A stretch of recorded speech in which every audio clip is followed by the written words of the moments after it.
여러분은 미국의 학교 급식이 얼마나 형편없는지 아시나요? 냉동 피자와 기름진 햄버거, 그리고 영양가 없는 핫도그까지. 오죽하면 미국의 학부모들 사이에서는 급식이 곧 고문이라는 말이 있을 정도입니다. 여기 미국의 한 초등학교는 급식의 질이 너무 낮아서 아이들이 먹지 않고 그대로 버리는 일이 다반사였는데 최근 놀라운 변화가 일어났다고 합니다.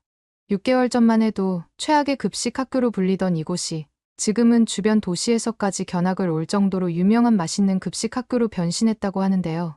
심지어 이제는 다른 학교들에서는 이 학교의 급식 레시피를 전수해달라고 요청까지 하고 있다고 합니다. 어떻게 미국 최악의 급식 학교를 단 6개월 만에 최고의 급식 학교로 바꿔놓았고, 도대체 이 초등학교에서는 어떤 일이 벌어지고 있는 건지 함께 알아보러 가실까요? 안녕하세요. 전 미국의 작은 마을에 살고 있는 리사예요. 올해 42이고 10살 된 딸 엘리와 함께 살고 있죠. 제가 오늘 이 이야기를 하게 된 건 저희 가족의 삶을 완전히 바꿔놓은 한 이유 때문이에요. 엘리는 제 인생의 전부예요. 남편과 이혼하고 혼자 키우는 딸이라 더 그런지도 모르겠어요. 하지만 솔직히 말씀드리면 엘리를 키우는 게 쉽지만은 않았어요. 특히 음식 문제가 제일 큰 고민이었습니다. 태어날 때부터 굉장히 작았던 엘리는 자랄수록 또래보다 훨씬 마르고 작았어요.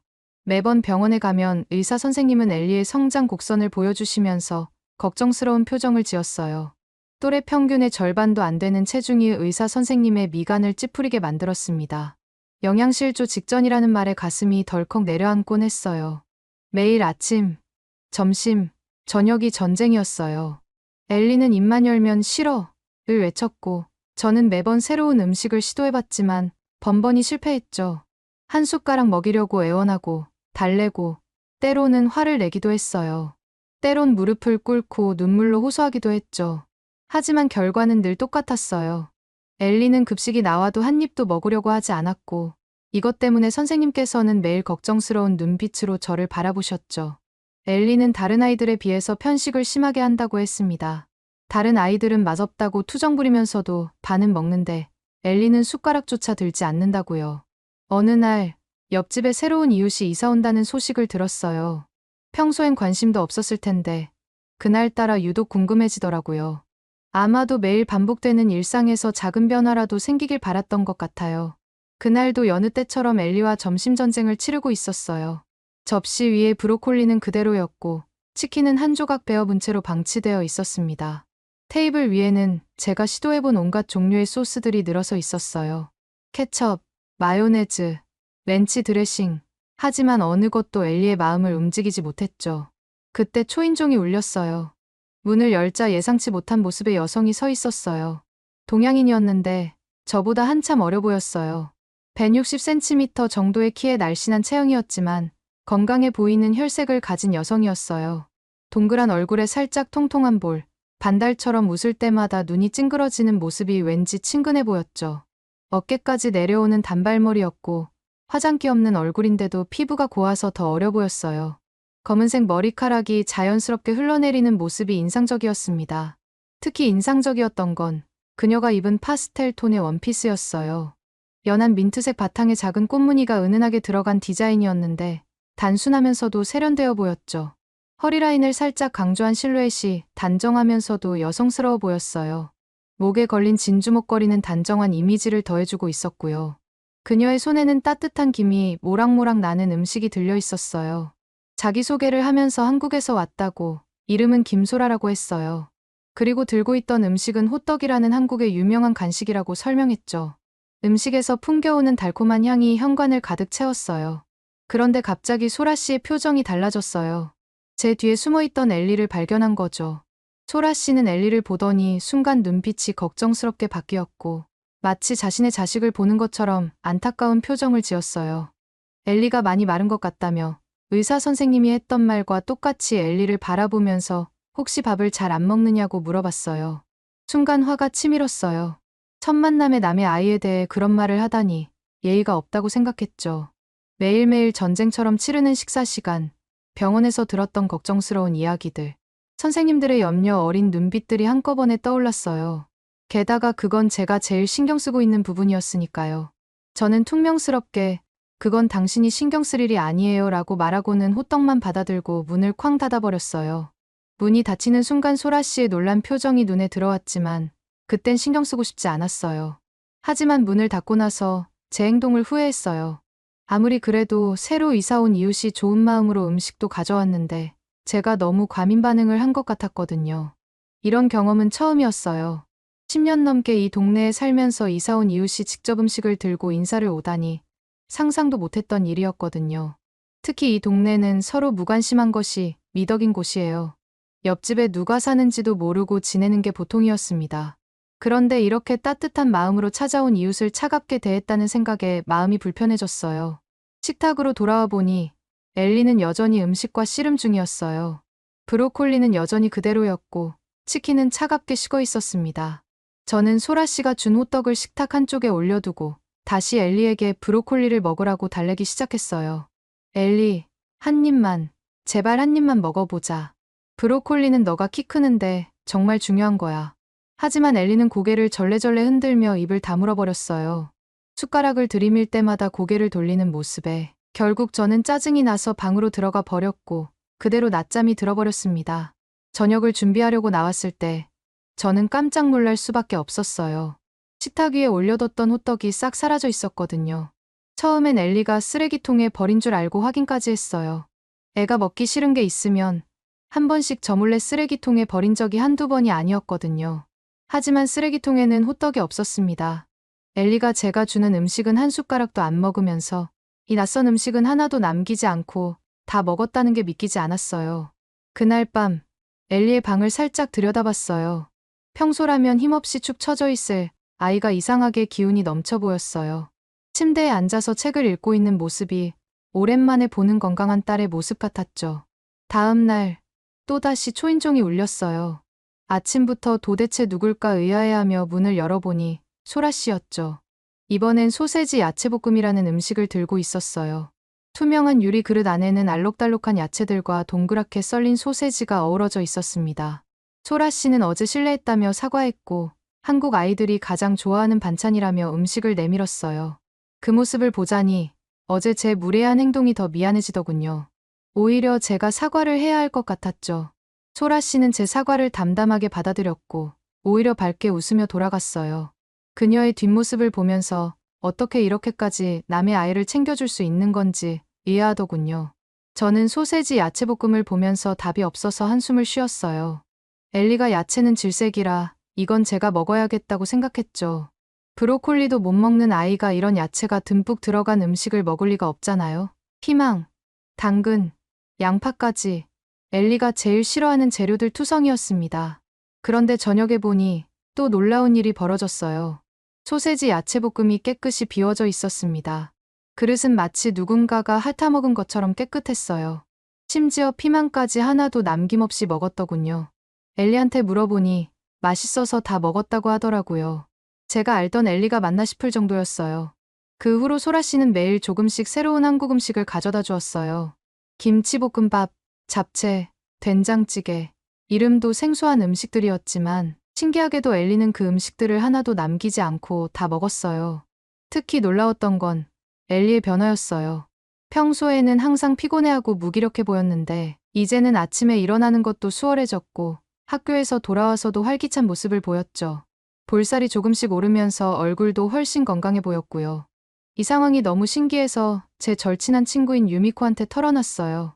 유미코는 제가 아는 유일한 아시아계 친구예요. 일본에서 온 지 15년 됐다고 하더라고요. 저는 유미코한테 옆집에 한국인이 이사 왔는데 매일 음식을 가져다 주고 신기하게도 엘리가 그 음식들을 잘 먹는다고 말했어요. 유미코의 반응은 충격적이었어요. 갑자기 차갑게 식어버린 표정으로 절 쳐다보더니 마치 범죄자라도 발견한 것처럼 날카로운 목소리로 말하기 시작했어요. 한국인들은 위험하다면서 뭘 믿고 그렇게 좋아하냐고 따져 묻더라고요. 유미코는 자신이 한국에 여행 갔을 때 겪었던 불쾌한 경험들을 쏟아내기 시작했어요. 길거리에서 자신을 노려보더라는 얘기부터 시작해서 음식점에서 일본어를 쓴다고 무시당했다는 얘기, 택시기사가 자신한테 돈을 더 받으려고 일부러 돌아갔다는 얘기까지 마치 오래전부터 준비해둔 것처럼 한국인에 대한 불만을 쏟아냈어요. 게다가 한국인들이 역사를 왜곡한다느니 평화로운 일본을 항상 나쁘게 묘사한다느니 하는 말들도 했어요. 특히 충격적이었던 건 그 한국인도 분명 남는 음식을 갖다 주는 걸 거라고 음모론까지 펼치더라고요. 제 머릿속에서 소라 씨의 밝은 미소와 유미코의 날선 말들이 충돌했어요. 유미코는 결정적으로 자기 아들은 자신이 해주는 음식만 잘 먹는다면서 아무리 생각해도 한국인이 주는 음식을 그렇게 잘 먹는다는 게 이상하다고 했어요. 혹시 음식에 뭔가를 넣는 건 아닌지 의심해봐야 한다면서 자신은 절대 그런 음식을 애한테 먹이지 않을 거라고 단호하게 말했죠. 저는 유미코의 말을 듣다 보니 불안해지기 시작했어요. 매일 소라 씨가 가져다 주는 음식들, 정말 괜찮은 걸까 하는 생각이 들더군요. 엘리가 그렇게 좋아하게 된 것도 이상하고 갑자기 살이 오르기 시작한 것도 괜히 의심이 되기 시작했어요. 유미코는 제게 이전부터 엘리가 아무것도 안 먹는다고 해서 특별히 일본 라멘을 챙겨왔다고 했어요. 그러면서 자기가 직접 일본에서 공수해온 라멘이라며 자랑스럽게 내밀었습니다. 저는 그날 저녁 엘리에게 라멘을 끓여줬어요. 엘리는 처음엔 이것도 옆집 아줌마가 주신 거예요 라고 물었고 저는 괜히 마음이 불편해져서 엄마 친구가 준 건데 옆집 아줌마가 주신 것처럼 맛있을 거야 라고 얼버무렸어요. 그런데 엘리는 한 입 먹자마자 너무 짜요 하면서 뱉어버리더군요. 국물이 턱 밑으로 흘러내렸지만 더 이상 먹으려고 하지도 않았죠. 결국 그 라멘은 거의 손도 대지 않은 채로 버려졌어요. 이제는 엘리가 소라 씨의 음식이 아니면 아예 시도조차 하지 않으려고 하더군요. 전에는 그래도 제가 만든 음식을 조금이라도 먹어보려고 했는데 이제는 소라 씨의 음식이 아니면 숟가락조차 들지 않았어요. 그러던 어느 날 엘리가 학교에서 돌아와서는 신나서 얘기하더라고요. 급식을 싹싹 긁어 먹었다면서요. 처음엔 제 귀를 의심했어요. 우리 엘리가요? 그 맛없는 급식을 다 먹었다니 솔직히 말이 안 되잖아요. 엘리가 다니는 학교 급식은 정말 형편없기로 유명했거든요. 다른 학부모들 모임에서도 항상 화제에 올랐죠. 냉동식품만 데워서 내놓는다느니 야채는 절대 신선하지 않다느니 오죽하면 엘리는 그동안 급식 시간만 되면 화장실에 숨어 있었다고 했어요. 궁금증을 참을 수 없어서 학교 사이트에 들어가 봤어요. 거기서 충격적인 사실을 알게 됐죠. 기존 영양사가 급식비를 횡령해서 해고됐다는 공지였어요. 그동안 다른 학교보다 더 형편없던 급식의 이유가 여기 있었던 거죠. 더 놀라운 건 엘리가 그토록 맛있게 먹었다는 급식 메뉴였어요. 알아보니 두부조림이었더라고요. 검색해보니 한식이었어요. 그동안 미국식 급식만 나오다가 처음으로 나온 한식 메뉴였대요. 그 이후에도 엘리는 매일 저한테 와서 요즘 점심이 너무 맛있다며 밥 먹으러 학교 간다고 자랑을 하더라고요. 그러다 우연히 학부모 정기 수업 안내문을 보게 됐는데 학부모 한식 배우기 프로그램이 있다는 걸 발견했어요. 이제는 한식이 우리 엘리의 삶을 바꿔놓았다는 걸 부정할 수 없었습니다. 망설임 없이 신청했어요. 그렇게 기다리고 기다리던 첫 수업날이 되었고 교실에 도착하자마자 저는 깜짝 놀랐어요. 이렇게 작은 학교에 이렇게나 많은 학부모가 있었나 싶을 정도로 교실이 가득 찼거든요. 옆자리 엄마와 이야기를 나눠보니 다들 저와 비슷한 고민을 안고 있더라고요. 우리 애도 편식이 심각했는데 요즘 급식은 싹싹 비운대요. 맞아요. 우리 애도 그래요. 한식이 나오면서부터 달라졌어요. 집에서도 한식 해달라고 조르는데 방법을 모르겠더라고요. 그렇게 엄마들과 대화하다가 교실을 둘러봤는데 교실 구석에서 유미코를 발견했어요. 반가워서 인사했는데 여전히 한국 음식이 급식 메뉴로 나오는 게 이상하다면서 날카로운 시선으로 주변을 둘러보고 있더군요. 인사를 건네자 퉁명스럽게 대답하면서 영양사가 아이들한테 뭘 먹이는지 감시하러 왔다고 하더라고요. 그 모습이 왠지 안쓰러워 보였어요. 그런데 교실 앞문이 열리면서 들어온 사람을 보고 저는 할 말을 잃었어요. 소라 씨였거든요. 그것도 가슴에 영양사 배지를 달고 말이에요. 소라 씨는 제가 놀란 표정으로 쳐다보자 씩 웃어주면서 칠판 앞으로 걸어갔어요. 소라 씨는 자기소개를 시작했어요. 한국에서 10년 넘게 초등학교 영양사로 일했고 그곳에서의 급식이 너무 유명해져서 신문에도 여러 번 났다고 했어요. 그 순간 모든 게 이해가 됐어요. 엘리가 그토록 맛있게 먹었던 음식들, 갑자기 바뀐 학교 급식의 퀄리티까지. 소라 씨는 수업을 시작하기에 앞서 한 명 한 명에게 상추씨를 나눠주기 시작했어요. 키우기 쉬운 채소니 집에서 키워보라면서요. 저는 그제서야 소라 씨의 집 창가에 있던 작은 텃밭이 생각났어요.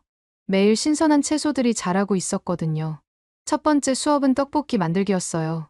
갑자기 유미코가 손을 번쩍 들더니 말도 안 되는 질문을 했어요. 아이들이 이렇게 매운 걸 어떻게 먹느냐면서 건강에 해로운 거 아니냐고요. 모두가 불편한 표정을 지었습니다. 하지만 소라 씨는 여유롭게 웃으면서 대답했어요.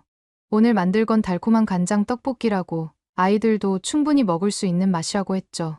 실제로 만들어 보니 정말 그랬어요. 매운맛은 없고 달콤하고 짭조름한 맛이 가득했어요. 집에서 만든 간장 떡볶이를 엘리에게 주면서 이거 옆집 아줌마가 어떻게 만드는지 알려줬어라고 말하자 엘리의 눈이 반짝였어요. 순식간에 그릇을 비우더니 엄마, 더 없어요. 라고 물어보는데 가슴이 뭉클해졌어요. 수업은 일주일에 3번, 한 달 반 동안 진행됐어요. 소라 씨는 수업 시간에 가르쳐주는 요리법 외에도 아이들이 좋아할 만한 간단한 반찬 레시피들을 따로 프린트해서 나눠줬어요. 마치 자신의 비밀 레시피를 나누는 것처럼 정성스럽게 설명해 주셨죠. 하지만 유미코는 계속해서 트집을 잡았어요. 된장찌개를 만들 때는 냄새가 난다며 얼굴을 찌푸렸고 김치찌개를 만들 때는 위생적이지 않다며 혀를 찼죠. 다른 학부모들은 점점 유미코를 멀리하기 시작했어요. 결정적인 순간은 김밥 수업 때였어요. 소라 씨가 한국인들이 소풍 갈 때 즐겨 먹는 김밥을 소개하려는데 유미코가 갑자기 일어나서 말도 안 되는 주장을 하기 시작했어요. 김밥이 일본 음식인 후토마키를 베낀 거라면서 한국인들은 항상 일본 문화를 훔친다고 목소리를 높였죠. 교실이 순간 얼어붙었어요. 다른 학부모들은 당황한 표정으로 서로를 쳐다봤고 저는 유미코가 제 친구였다는 게 부끄러워서 고개를 들 수 없었습니다. 그동안 친구라고 생각했던 사람이 이렇게 편협한 생각을 가지고 있었다는 게 믿기지 않았어요. 하지만 소라 씨는 달랐어요. 늘 부드럽고 친절하던 목소리는 사라졌지만 대신 전문가다운 단단함이 느껴졌죠. 전 세계 어디를 가도 김밥은 한국 음식으로 인정받고 있으며 만드는 방법부터 맛까지 후토마키와는 완전히 다르다고 차분히 설명했어요. 더 인상적이었던 건 그 다음이었어요. 소라 씨는 만약 이런 식으로 계속 수업을 방해할 거라면 더 이상 수업에 참여하지 않았으면 좋겠다고 수업료는 자신이 사비로라도 환불해주겠다고 했죠. 소라 씨는 단호했지만 결코 감정적이지 않았습니다. 그 뒤로 유미코는 구석자리에 앉아 아무 말도 하지 않았어요. 나중에 알고 보니 유미코가 그동안 저한테 했던 말들이 모두 거짓이었더라고요. 담임 선생님께 들은 이야기로는 유미코의 아들이 반에서 가장 밥을 안 먹는 아이라고 했어요. 한국인의 친절을 왜곡해서 무시하고 거짓말로 이간질하려 했던 유미코가 너무 실망스러웠어요. 자연스럽게 저는 유미코와 거리를 두게 됐죠. 그 후로 엘리는 완전히 달라졌어요. 소라 씨에게 배운 레시피로 음식을 해주면 항상 깨끗이 비워 먹었고 심지어 주말이면 저와 함께 요리하는 걸 즐기기 시작했어요. 특히 상추를 기르면서부터는 매일 아침 물을 주는 게 일과가 됐죠. 식물이 자라는 걸 보면서 엘리의 얼굴에 생기가 돌아오는 게 느껴졌어요. 한 달 반이라는 시간은 눈 깜짝할 사이에 지나갔어요. 마지막 수업날, 소라 씨는 특별한 것을 준비해왔더라고요. 빨간색 양념장이 담긴 작은 유리병들을 나눠주면서 이걸로 아이들이 채소 한 그릇을 뚝딱 비울 수 있을 거라고 했어요. 호기심에 한 스푼 맛보는 순간 입안에서 터지는 맛이 놀라웠어요. 매콤하면서도 달콤하고 거기에 고소한 맛까지 더해져 있었습니다. 특히 씹히는 고기 조각들이 식감을 더해줬어요. 소라 씨는 이게 볶음 고추장이라고 설명했는데 오늘의 마지막 요리인 비빔밥의 핵심 양념이라고 하더라고요. 소라 씨는 집에서 기른 상추로 비빔밥을 만들면 더 특별하다고 했어요. 아이들이 직접 기른 채소로 만든 음식이라 더 애착이 가고 자연스럽게 채소도 잘 먹게 된다나요? 저는 엘리가 이 볶음 고추장을 좋아할 거란 확신이 들었어요. 엘리의 입맛을 이제는 제가 조금은 알 것 같았거든요. 마지막 수업이라 그런지 소라 씨는 평소보다 더 자세하게 설명해 주셨어요. 볶음 고추장 만드는 법부터 시작해서 비빔밥에 들어가는 나물 종류, 순서대로 넣는 방법, 비비는 요령까지 하나하나가 마치 보물 같았어요. 수업이 끝나고 소라 씨는 깊이 고개를 숙여 인사하시더라고요. 서투른 수업이었는데도 끝까지 함께 해줘서 감사하다고요. 그 말을 듣는 순간 괜히 눈물이 날 것 같았어요. 소라 씨 덕분에 바뀐 엘리 모습이 스쳐 지나갔거든요. 소라 씨는 단 한 번도 서투른 적이 없었어요. 이게 마지막이라고 생각하니 괜히 아쉬움에 울컥들더라고요. 저 말고도 학부모들이 모두 감동을 먹었는지 모두 일어나 박수를 쳤어요. 누군가는 다음에 또 이런 수업을 열어달라고 부탁했고 또 다른 분은 자녀들을 위한 특별 수업도 해달라고 했죠. 이 정도면 마치 콘서트가 끝난 것 같은 분위기였어요. 집으로 돌아가는 길, 소라 씨와 나란히 걸으면서 제 마음을 털어놨어요. 소라 씨가 옆집으로 이사 온 게 얼마나 큰 행운이었는지 모르겠다고요. 소라 씨의 작은 친절이 우리 가족의 삶을 어떻게 바꿔놨는지에 대해 구구절절 설명하고 있었는데 말하다 보니 목이 메었어요. 소라 씨는 제 말을 듣고는 따뜻하게 웃어줬어요. 오히려 자신이 더 감사하다면서요. 낯선 동네에서 이렇게 좋은 이웃을 만나 빨리 적응할 수 있었다고요. 그 말을 들으니 처음 만났을 때 제가 얼마나 무례했었는지 다시 한번 미안해졌어요. 이제 엘리는 더 이상 그 마르고 힘없던 아이가 아니에요. 건강하게 살이 오르고 뺨에는 생기가 돌아왔죠. 매일 아침 상추에 물을 주는 모습을 보면서 저는 생각했어요. 소라 씨는 단순히 음식 만드는 법을 가르쳐 준 게 아니라 우리에게 삶의 새로운 희망을 심어준 거라고요. 지금은 매주 주말마다 엘리와 함께 장을 보러 가요. 한국 마트에서 소라 씨가 알려준 재료들을 찾는 게 우리만의 즐거운 리스트가 됐어요. 처음에는 낯설었던 재료들의 이름이 이제는 친숙하게 느껴졌죠. 고추장, 된장, 참기름. 이제는 이런 재료들 없이는 요리를 할 수 없을 것 같아요. 특히 기뻤던 건 지난 병원 검진에서예요. 의사 선생님이 깜짝 놀라시더라고요. 엘리의 성장 곡선이 드디어 정상 범위로 올라왔거든요. 체중도 늘고 키도 크고 영양 상태도 완벽하다고 하시더라고요. 얼마 전에는 학교에서 재미있는 일이 있었어요. 급식 시간에 한식이 나온다는 소식에 아이들이 줄을 서서 기다렸다나 봐요. 다른 학부모들이 농담 삼아 하는 말이 우리 학교가 이제는 한식 맛집이 됐다고 하더라고요. 오죽하면 옆에 있는 학교에서 레시피 좀 알려달라고 아우성인가 봐요. 엘리는 요즘 한국 음식뿐만 아니라 한국 문화에도 관심이 생겼어요. 유튜브로 한국 요리 영상을 보기 시작했고 심지어 한국어도 배우고 싶다고 하더라고요. 소라 선생님이 가르쳐준 요리 맛있어요. 감사합니다 같은 간단한 인사말을 쓸 때마다 얼마나 뿌듯해하는지 몰라요. 어제는 엘리가 처음으로 직접 요리를 했어요. 소라 씨에게 배운 계란말이를 만들겠다고 나서더라고요. 물론 완벽하진 않았지만 자신이 만든 음식을 자랑스러워하는 모습을 보니 가슴이 뭉클했어요. 그래서 그러는데 혹시 여러분도 아이가 좋아하고 만들기 쉬운 한식 중에 추천해 주실 음식이 있을까요? 엘리와 함께 만들면 좋을 것 같아서요. 오늘의 사연은 어떠셨나요? 오늘의 사연이 마음에 드셨다면 좋아요만 한번 눌러주세요. 1초밖에 안 걸리지만 좋아요를 한번 눌러주시면 더 좋은 사연을 소개해드리는데 큰 힘이 된답니다. 긴 영상 시청해주셔서 감사합니다. 오늘도 행복한 하루 보내세요.